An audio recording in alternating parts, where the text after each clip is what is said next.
Buen día, chicos. Les habla la profesora Andrea Carvajal. Como ya hemos iniciado las clases, en este caso vamos a continuar con la fisiología de los sentidos.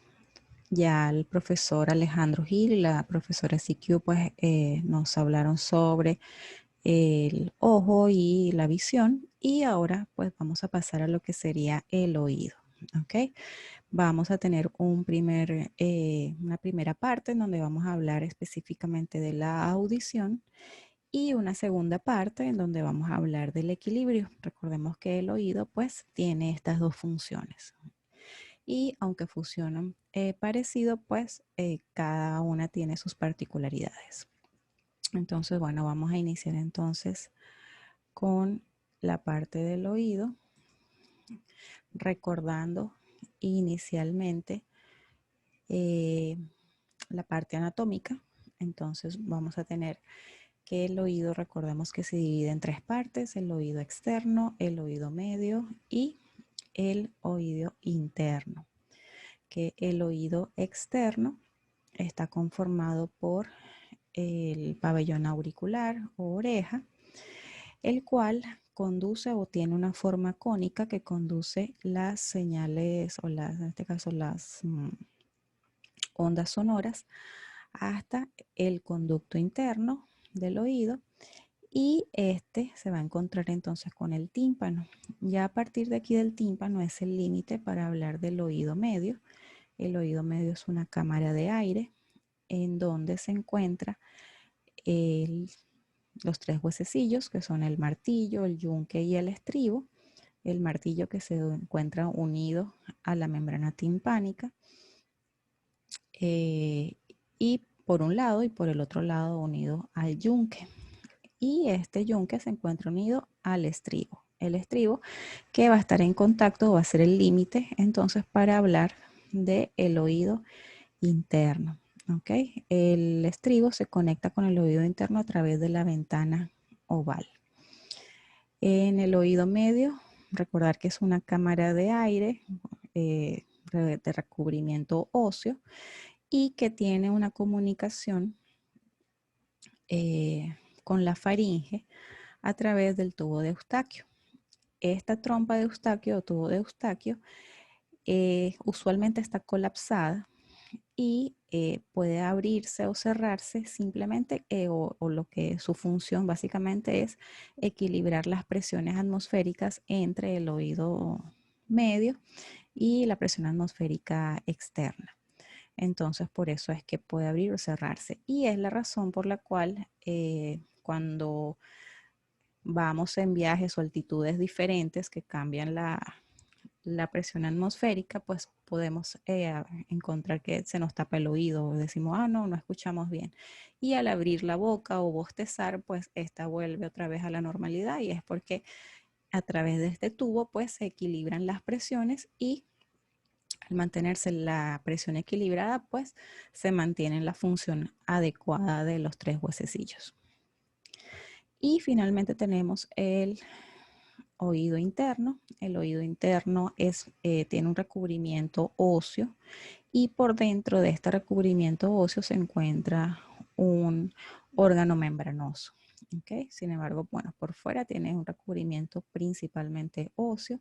Está compuesto por dos estructuras: la cóclea, que tiene una forma como de caracol, y tiene el sistema vestibular y los canales semicirculares, que son estos que tenemos en la parte de arriba.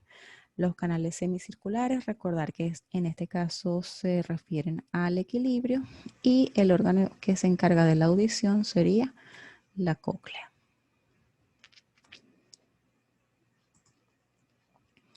Antes de empezar a hablar de como tal del oído y cómo funciona, tenemos que hablar del sonido y las ondas sonoras. Los sonidos son ondas de presión atmosférica que son creadas por los objetos en movimiento. Eso hace que se generen ondas en donde, o las ondas son en este caso una cantidad de moléculas de aire que están comprimidas en un punto y en otro no. Esta o el sonido, tenemos que recordar que la velocidad del sonido en el aire es de 344 metros sobre segundo y en agua dulce de 1450 metros por segundo. La propagación, en este caso de la onda, es longitudinal y sinusoidal, y esta onda va a presentar una intensidad, que es una amplitud, que se va a hablar, en este caso la unidad en la que vamos a hablar de ella va a ser en decibeles, y es lo que nosotros usualmente conocemos como volumen. Y va a tener una frecuencia que se le conoce como tono, y son las ondas por segundo, y la unidad en la cual se mide es en hertz. Es importante verificar o recordar, en este caso cuando hablamos de la velocidad del sonido, fíjense la velocidad de sonido en el aire y en el agua. La velocidad de sonido en el aire es mucho más rápida que la velocidad del sonido en agua. Y esto es muy importante recordarlo, ya que, como vamos a hablar más adelante, el sonido puede o debe pasar, en este caso, de el aire, que son las ondas sonoras, para finalmente llegar a la cóclea, en donde se transforma en ondas en el agua. Y esto es muy importante establecerlo. ¿Por qué? Porque entonces debe haber alguna forma en que estas ondas se puedan transmitir desde el aire hasta un sistema de líquidos, ¿ok? O se pueda transmitir en líquidos, lo que quiero decir. Entonces, bueno, fíjense, aquí tenemos un diapasón. Si yo le doy un golpecito a este diapasón, pues ese diapasón va a generar ondas que van a viajar hacia el oído. El pabellón auricular tiene esa forma para poder captar la mayor cantidad de ondas y lograr llevarlas hacia el conducto auditivo interno.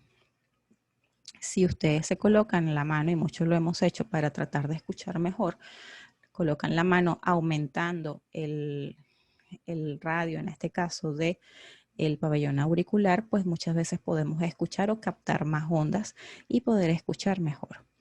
Entonces, como lo decía, aquí está gráficamente lo que estábamos hablando. Estas son las ondas de sonido, ¿no? Las ondas que están en el aire, que están ejemplificadas aquí. Estas ondas van a tener una amplitud que es desde el punto más, desde el valle, el punto más bajo, hasta el punto más alto. Esta amplitud la vamos a medir en decibeles y tienen una longitud de onda que es la cantidad de, o la frecuencia en este caso, de ondas que pueden haber en un cierto tiempo. Fíjense, por ejemplo, aquí, si yo me guío desde el 0 hasta el 0,25, aquí hay 1, 2, 3, 4, 5 ondas. Mientras que aquí, si me guío del 0 al 0,25, hay 1, 2, 3, 4, 5, 6, 7, 8 ondas. Entonces, esto quiere decir que el sonido que se está graficando aquí es de mayor frecuencia, o de una mayor frecuencia que en el ejemplo 1. Sin embargo, siguen siendo de la misma amplitud. Entonces, recordar que amplitud es lo que vamos a hablar de volumen, es lo que yo escucho, lo que yo determino como volumen, y la frecuencia es lo que yo determino o lo que yo escucho como el tono. El tono grave es un sonido de baja frecuencia, y el tono agudo es un sonido de alta frecuencia. Hablando de la intensidad del sonido, que se mide en decibeles, aquí tenemos algunos ejemplos de la intensidad de diferentes sonidos. El silencio, por ejemplo, se habla de 0 decibeles, una pisada, 10 decibeles, el viento de los árboles, 20 decibeles, una conversación en voz baja, 30 decibeles, el sonido que hay en una biblioteca, 40 decibeles, en un despacho tranquilo, 50 decibeles, y una conversación tranquila, 60 decibeles. El nivel propuesto por la OMS para ruido al aire libre es de 55 decibeles, es decir, que debemos tener siempre, o el rango para mantener un volumen adecuado debe estar entre más o menos cercano a los 60 decibeles. Cuando hablamos del tráfico en la ciudad, ya estamos hablando de 80 decibeles. Una aspiradora es 90 decibeles. 85 decibeles en este caso es el límite impuesto al ruido industrial. Por eso es que ustedes ven que en las fábricas o en las empresas donde hay un ruido constante, pues todos sus trabajadores deben tener que estén expuestos a ese ruido, deben tener unos audífonos que les protejan de el ruido. Obviamente no unos audífonos que les den sonido, sino que los protejan del ruido. Motocicleta con escape ruidoso, 100 decibeles, un concierto de rock, 120 decibeles, un martillo neumático, 130 decibeles, el despegue de un avión, 150 decibeles y la explosión de algún artefacto, 180 decibeles. Fíjense que va definido, está en diferentes colores. Hablando del azul claro, es un ambiente silencioso, un poquito más oscuro, más ruidoso, ambiente ruidoso, más oscuro, y cuando estamos al rojo, pues es un ambiente molesto, muy ruidoso, y 180, un ambiente insoportable. Y siendo este 120 decibeles el límite del umbral del dolor. Cuando tenemos un ruido que sobrepasa o está a nivel de los 120 decibeles, ya genera dolor. Es muy importante conocer esto porque el ruido prolongado puede someter a nuestro organismo a estrés, problemas del sueño, falta de descanso, hipertensión, ansiedad, dolor de cabeza, problemas digestivos. Y también nos genera, si la exposición al ruido es constante o por mucho tiempo, un tiempo prolongado, pues va a degenerar el órgano de Corti, que es el órgano que está en el oído interno y es el que finalmente lleva la traducción de todas las ondas sonoras. Ya vamos a hablar más adelante de esto. Entonces, bueno, para que ustedes vean las diferentes intensidades de ruido que puede haber. Ahora, en cuanto a la frecuencia, el ser humano puede escuchar sonidos de frecuencia que van desde los 20 Hz hasta los 20.000 Hz. Este es el rango de audición en cuanto a la frecuencia para un ser humano.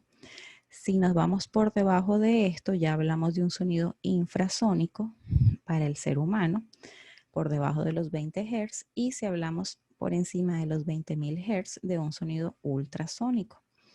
Los sonidos infrasónicos y ultrasónicos no son audibles, obviamente, porque estoy hablando solamente para el ser humano, pero hay algunos animales que tienen un rango de audición diferente. Por ejemplo, las aves, los elefantes, algunos peces pueden captar los sonidos infrasónicos. Estos son los sonidos, por ejemplo, los que se dan cuando va a haber un terremoto, cuando va a haber un huracán o cuando va a haber una tormenta, que los animales migran o saben en este caso que va a suceder algo. ¿Por qué? Porque ellos pueden captar este tipo de sonidos. Y los sonidos ultrasónicos, también existen algunos animales que los pueden captar, como por ejemplo el murciélago, que él básicamente eh, puede volar, pero no tiene muy buena visión y él se guía para no estrellarse con las cosas, con los árboles y demás, se guía por el que puede captar el sonido ultrasónico. Él emite el sonido, este sonido rebota contra la pared o contra el árbol o contra lo que esté al frente. El sonido se devuelve nuevamente hacia el murciélago y él puede entonces esquivar ese obstáculo. Y se da gracias a que tiene la capacidad de escuchar en este rango de frecuencias. Entonces, el umbral auditivo, si nosotros ponemos de este lado los decibeles y de este lado la frecuencia, el umbral auditivo del ser humano se guía en esta raya roja que tenemos aquí. Entonces, fíjense que aquí está el nivel 0 de decibeles, que es un volumen bajo. Sin embargo, existe o tenemos la posibilidad de escuchar algunos sonidos que están por debajo de 0, que no son infrasónicos, que no son, no es que no haya ningún ruido, sino que son ruidos con menos intensidad y que tienen una intensidad que está menor a una DINA por centímetro cuadrado.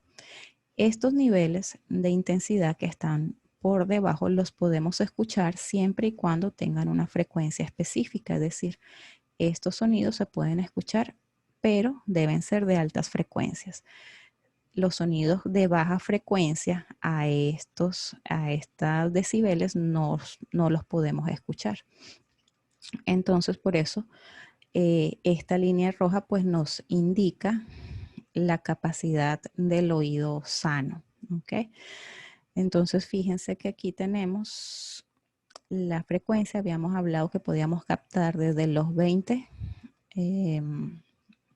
Hz hasta los 20.000 Hz, que sería desde este punto hasta más de 10.000. Básicamente antes de, en este punto es cuando hablamos ya de sonido, y antes de este punto pues podemos hablar de vibración. Entonces, ahora la audición implica 4 transducciones distintas. ¿Por qué? Porque primero estamos hablando de una onda sonora, una onda que viene por el aire. Esa onda sonora tiene que traducirse en el oído a una vibración mecánica, que es lo que ocurre en el oído medio. ¿Por qué? Porque hay una movilización de los huesecillos. Es decir, pasa energía mecánica, y de esa energía mecánica pasa a ser ondas líquidas, que es lo que va a ocurrir en el oído interno. Y allí mismo en el oído interno, esas ondas líquidas se traducen, en este caso, esta energía a energía eléctrica en forma de un potencial de acción, de energía. O sea, primero pasamos a energía química y luego el potencial de acción, que ya sería la onda de la neurona, en este caso del nervio auditivo. Entonces, empezando, el oído externo. ¿El oído externo para qué sirve? Sirve para captar y canalizar las ondas sonoras. Si no tuviésemos el pabellón auricular, sería difícil que la onda pueda llegar y ubicarse o canalizarse hacia el oído, hacia el canal auditivo interno. Entonces, la oreja y el conducto auditivo externo externo en este caso, son los encargados de captar y canalizar el sonido. Ahora, él capta y canaliza el sonido de forma tal que se concentre en este conducto auditivo externo, y esta onda va a chocar contra el tímpano. El tímpano, recordemos que es una membrana que va a estar conectada a la cadena de huesecillos. Recordemos que en el oído medio es una cámara de aire, y esta cadena de huesecillos, que son el martillo, que está unido al tímpano, el yunque y el estribo, que está unido a la membrana de la ventana oval, van a movilizarse o moverse debido a las vibraciones que llegan al tímpano. Entonces, se genera una vibración mecánica, la cual es traducida en ondas líquidas en la cóclea. El oído medio, aquí tenemos la imagen. Las ondas que vienen de forma aérea chocan contra el tímpano, y estas van a hacer que vibre.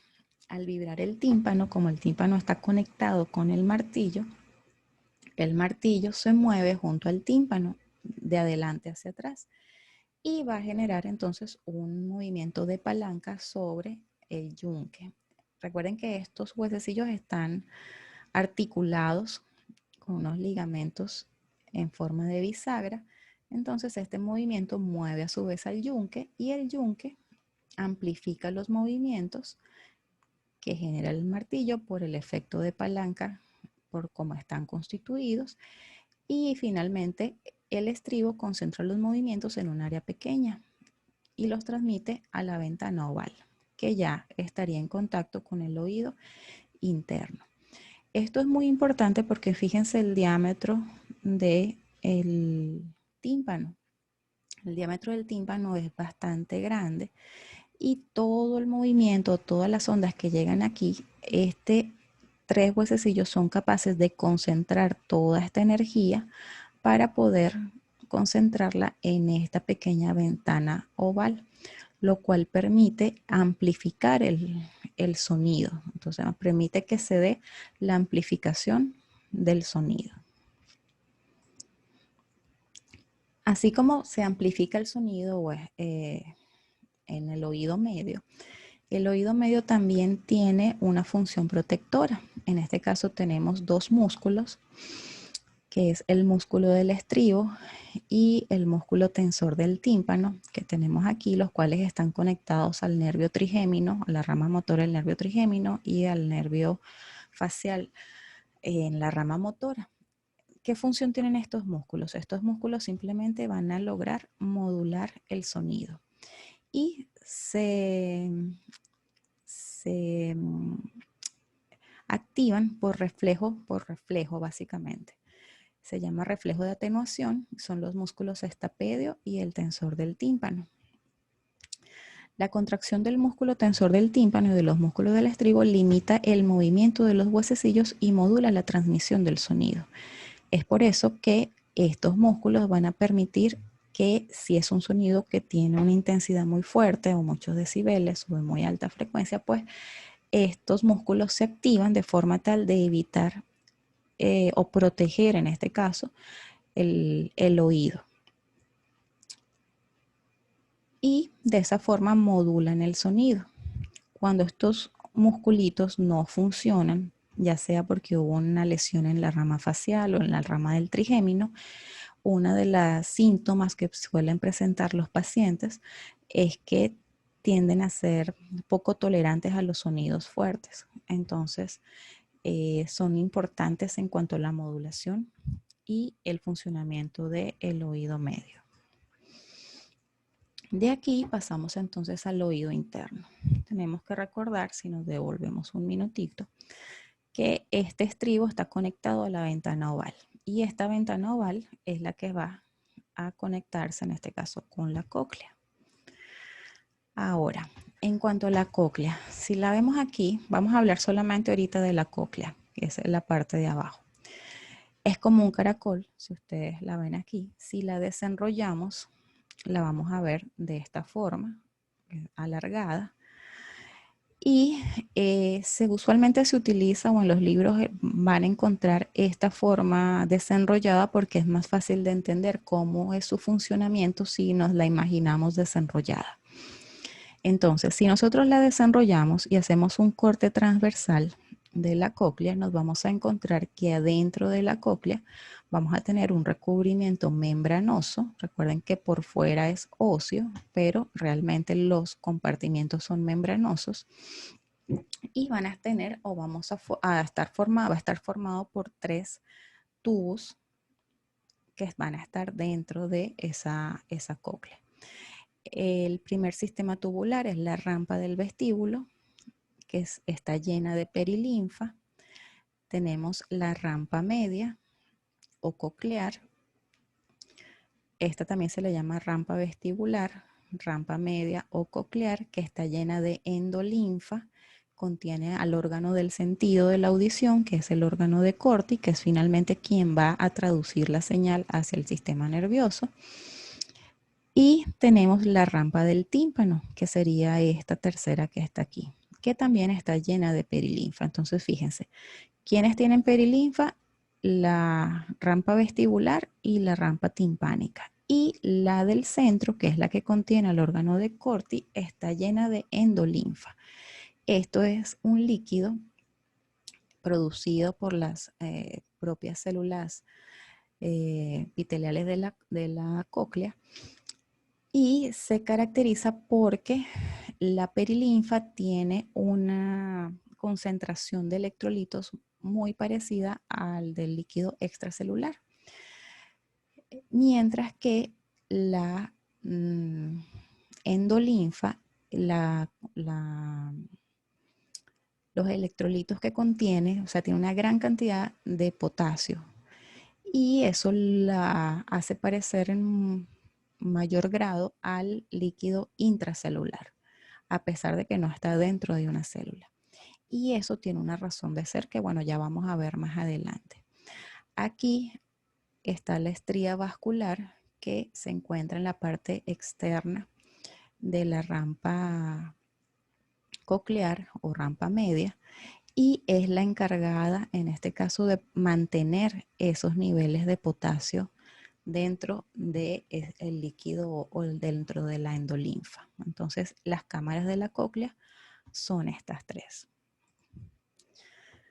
Ahora, aquí también tenemos la imagen, fíjense, este es el corte transversal de la cóclea. Aquí tenemos a la cóclea desenrollada, como la habíamos visto anteriormente. Tenemos la rampa vestibular, la rampa media coclear y la rampa timpánica. Fíjense que este sistema de tubos, en este caso la vestibular y la timpánica, se van a conectar por el punto final, que en este caso se llama helicotrema. A través del helicotrema es la comunicación entre la rampa timpánica y la rampa vestibular y la rampa timpánica. Y la rampa media, o de donde está la endolinfa o la coclear, no está comunicada con estas otras dos rampas, pues es un circuito cerrado. Aquí vamos a ver en el límite entre la rampa timpánica y la rampa coclear, vamos a tener la membrana basilar, que es donde, o encima de ella, es donde van a estar ubicados el órgano de Corti. ¿Okay? Aquí tenemos el corte transversal de los tres ductos de los cuales ya hablamos. Aquí vemos en mayor detalle el órgano de Corti. El órgano de Corti es este grupo de células que tenemos aquí, que ya vamos a verlas con más detalle aquí abajo. Nos guiamos para esta flecha. Aquí tenemos la membrana basilar y sobre la membrana basilar va a estar el órgano de Corti. El órgano de Corti se caracteriza porque va a estar formada por diferentes células que son de sostén y tenemos las células como tal que van a ser las que van a estar conectadas a las fibras nerviosas y son las que van a generar la traducción del sonido o la traducción de esas ondas. Estas ondas son células ciliadas. Fíjense que todas tienen estos cilios y estos cilios en la parte de arriba van a estar conectados con la membrana tectorial. Esto es muy importante, ¿por qué? Porque cada vez que entra o se genera el estribo, vibra en este punto, va a generar ondas de este líquido que van a generar el movimiento de la membrana basilar, y al moverse la membrana basilar para un lado o para el otro, va a mover, si se mueve hacia arriba y hacia abajo, a medida que va pasando la onda líquida, pues va a movilizar esto desde abajo y esta membrana se mueve hacia un lado o hacia el otro. Y esto es muy importante porque está conectado a estos cilios y finalmente este movimiento ciliar es el que genera la traducción de la señal del sonido. Ya vamos a verlo con más detalle. Entonces, fíjense, aquí tenemos el estribo. Recuerden que el estribo se comunica por la ventana oval con la rampa vestibular. A medida que se genera el movimiento de los huesecillos, el estribo se va hacia adelante y atrás, hacia adelante y atrás. Y ese movimiento hacia adelante y atrás en este compartimiento que es cerrado y que está lleno de líquido hace que se generen ondas de ese líquido, en este caso de la perilinfa. Este, que es el helicotrema, permite que la perilinfa fluya en ambas cámaras, como hablamos anteriormente. Y aquí tenemos la membrana basilar y el órgano de Corti. Esta es la membrana basilar que ustedes podemos ver aquí. Entonces, el sonido provoca que el estribo se presione la ventana oval. Al presionar la ventana oval se genera una onda en el líquido y esa onda se va a desplazar, generando movimiento de la membrana basilar, y recuerden que ese movimiento de la membrana basilar va a generar el movimiento de los cilios que están en el órgano de Corti. A medida que se siga dando el movimiento, pues las ondas siguen pasando y siguen generando la estimulación a nivel de esta membrana basilar. Y así sucesivamente, pues si se estimulan estos niveles, pues vamos a tener o traducir eso en sonido que va a llegar a nuestra corteza cerebral. Entonces, si vemos la membrana basilar solamente desde la primera parte o desde que está más cercana al estribo, o sea, desde este punto hasta el punto final, vamos a ver que en la parte interna o en la parte inicial, la membrana basilar es mucho más gruesa y más rígida. Y a medida que va pasando o que va llegando hacia el final de la cóclea, la membrana basilar se hace más delgada y más flexible. Y eso tiene una razón de ser. Esto es así, ¿por qué? Porque la única forma que nosotros podemos determinar los diferentes cambios en las frecuencias del sonido es porque la membrana está topográficamente o se estimula y topográficamente, dependiendo del lugar que se estimule, puede establecer cuál sonido es de alta frecuencia y cuál de baja frecuencia. Y así esa información se lleva al sistema nervioso central. Entonces, cuando se estimulan las células que están en la parte inicial, nuestro cerebro ya va a saber que esas son sonidos de alta frecuencia, mientras que si los sonidos que estimulan la parte final de la membrana basilar, nuestro cerebro ya entonces toma en cuenta que esos son sonidos de baja frecuencia. Esto es un punto desde la distancia de la ventana oval, que es 0, hasta el helicotrema. Fíjense que a medida que va pasando la distancia, 100 Hz los podemos escuchar o se pueden captar en este caso al final, casi al final llegando al helicotrema, 400 Hz más hacia el medio, 1600 Hz más cercano a la ventana oval. Así, entre mayor frecuencia sea, pues vamos a estimular células de diferentes puntos de la membrana. Aquí podemos hacer un gráfico explicando más o menos lo mismo, donde podemos ver las ondas de alta frecuencia. Recuerda que esta es la rampa vestibular, la rampa timpánica y el helicotrema. Movimientos de alta frecuencia se estimulan la primera parte de la membrana. Movimientos de mediana frecuencia, la mitad de la membrana, y los de baja frecuencia, que recuerden que en este caso son los tonos graves y estos los tonos agudos, estimulan la parte final de la membrana. Bueno, esto es más o menos explicando lo mismo. A base vamos a tener de alta frecuencia hacia la base y hacia el ápex de alta frecuencia.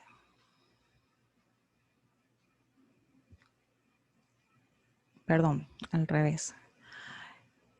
Hacia la parte más cercana al estribo vamos a tener de alta frecuencia y hacia el final de baja frecuencia.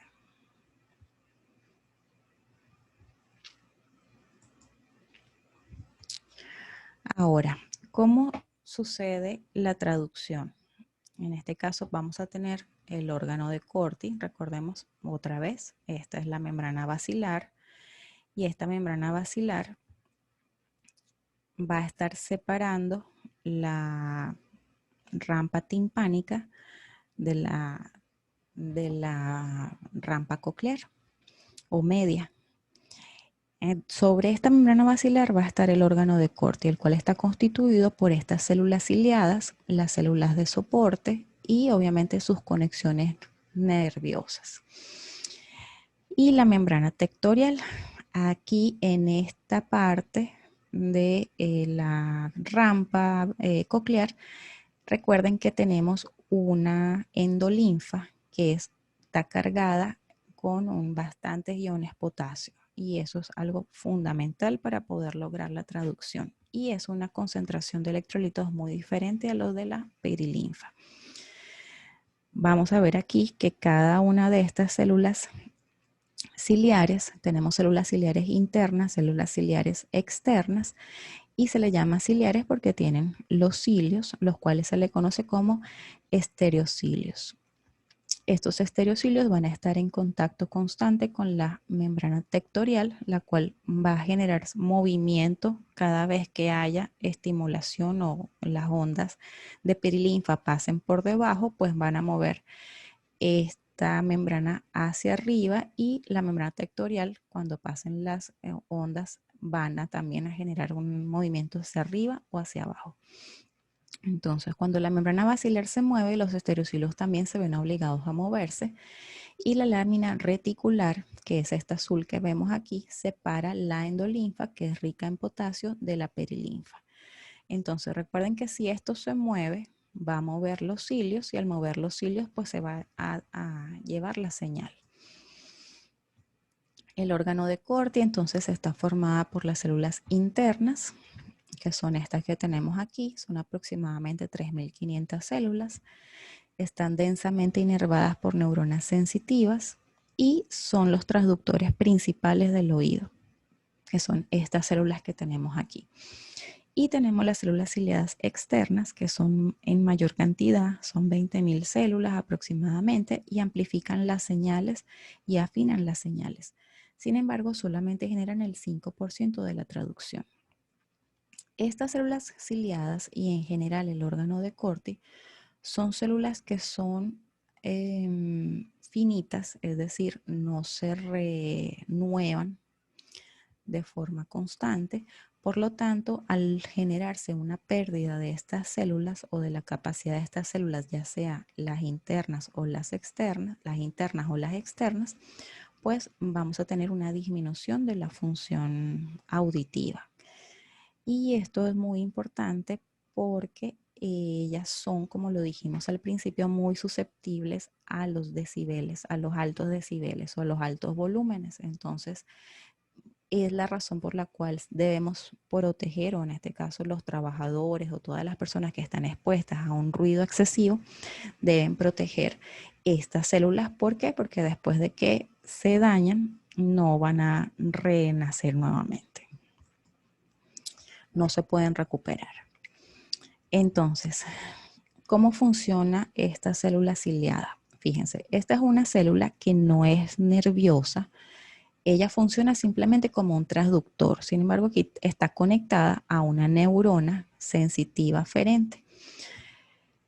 Esta célula va a tener unos cilios, que son los que vemos aquí. Va a tener un cilio mayor, que es como el más grande, que es el que se le llama quiniocilio. A este quinocilio van a estar conectados los demás cilios que son más pequeños, y el movimiento del quinocilio va a va a lograr el movimiento del resto de los cilios. ¿Por qué? Porque están conectados con estos enlaces que se llaman enlaces de punta, y cada vez que este cilio mayor se mueve hacia la derecha, los demás se van a mover hacia la derecha. Si el cilio mayor se mueve hacia la izquierda, todos se van si el quinocilio se mueve hacia la izquierda, todos se van a mover hacia la izquierda. Esto es muy importante, ¿por qué? Porque ese movimiento es el que le va a detonar. Fíjense que aquí en la parte de arriba tiene unos canales que van a ser dependientes de ese movimiento. Entonces, si hay un movimiento a la derecha, usualmente los canales se abren, y recuerden que estamos en la endolinfa, y la endolinfa tiene una gran cantidad de potasio. Entonces, estos canales permitirían, en el momento en que se abran, la entrada de potasio, que despolarizaría la célula. Estos estereocilios son rígidos y permiten doblarse de un lado para el otro dependiendo de cómo vaya la onda sonora. Recuerden que lo que los va a movilizar va a ser la onda sonora, que ya en este caso es una onda en agua o en líquido. Esto se puede dar gracias a los enlaces de la punta y a los canales iónicos, que son mecanoeléctricos. Entonces, Durante momentos de silencio, las células ciliadas tienen una corriente de potasio de reposo que inicia potenciales de membrana ocasionales en el nervio auditivo. Si nosotros tomamos aquí, y este es el registro de los potenciales de acción en el nervio auditivo, vemos que mientras la persona está en silencio, ocasionalmente hay una señal, pero no hay una señal intensa. Sin embargo, luego de que se da una onda de presión que empuja la perilinfa sobre o por debajo de la membrana basilar, pues se va a generar el movimiento de los cilios, y ese movimiento de los cilios va a degenerar en que se muevan los cilios hacia la derecha y entre potasio a la célula, despolarizándose y enviando potenciales de acción. Fíjense, aquí está más detallado. Tenemos la activación de las células ciliadas. La onda sonora desplaza los estereocilios y abre el canal mecanosensible de potasio. Entonces el potasio, recuerden que la endolinfa está cargada de potasio. Su VM es de más 80 milivoltios aproximadamente por esta gran cantidad de potasio. Al moverse hacia la derecha, el canal se abre y entra el potasio. El potasio entra a la célula y al entrar a la célula activa los canales de calcio voltaje dependientes, y al activar canales de calcio voltaje dependientes, este canal de calcio o esta entrada de calcio hace que el neurotransmisor glutamato, las vesículas de glutamato que produce esta célula, se vayan hacia la sinapsis con la neurona sensitiva, y de esa forma pues activar la sinapsis para generar el potencial de acción. Este potasio es muy importante que luego sale, en este caso por la membrana basal, y este potasio llega a la perilinfa, pero nos vamos aquí al B. Este es captado por las células de sostén, que son las células que están cercanas o que sostienen las células ciliadas, y estas células de sostén llevan este potasio nuevamente hacia la zona de la estría vascular, y en esta estría vascular este potasio es devuelto nuevamente a la endolinfa, de forma tal que este reciclaje de potasio permite que se mantenga esta cantidad de potasio en la endolinfa. En este caso, la concentración de potasio es de 150 milimol de potasio aproximadamente en la endolinfa. Y es fundamental que se mantengan esas diferencias de concentración en el potasio para poder lograr la transmisión del sonido. Entonces aquí, bueno, más o menos explicando lo mismo, simplemente quiero que vean si tomamos en cuenta cómo es los potenciales de membrana de las células ciliadas. Cuando están en reposo, tenemos que hay potenciales, pero es como unos potenciales estables. Luego, cuando es excitada la célula, los potenciales aumentan en frecuencia, y luego cuando se va para la izquierda, en este caso para el otro lado, se cierran los canales y volvemos nuevamente a una cantidad de potenciales mínima. Entonces, de esta forma es que nuestro cerebro puede establecer que hay una diferencia de volumen de sonido. A mayor volumen, mayor cantidad de potenciales de acción. Y la frecuencia del sonido la establece según el punto en donde se haya estimulado la membrana, como lo explicamos anteriormente. Entonces, en forma de resumen, tenemos que la primera transducción es de ondas sonoras al golpeo del tímpano, que va a generar vibraciones. Estas vibraciones van a ser transferidas a los 3 huesecillos, que lo van a transformar en energía mecánica, porque se van a movilizar, y esta energía mecánica va a movilizar el estribo de adelante y hacia atrás, logrando que esta energía se transforme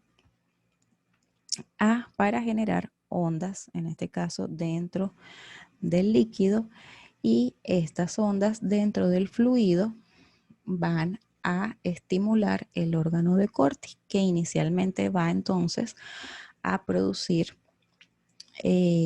neurotransmisor, es decir, energía química, para llegar a la neurona, y de esta neurona se van a formar potenciales de acción, que sería energía eléctrica, que van a conducir, en este caso, hacia la corteza cerebral.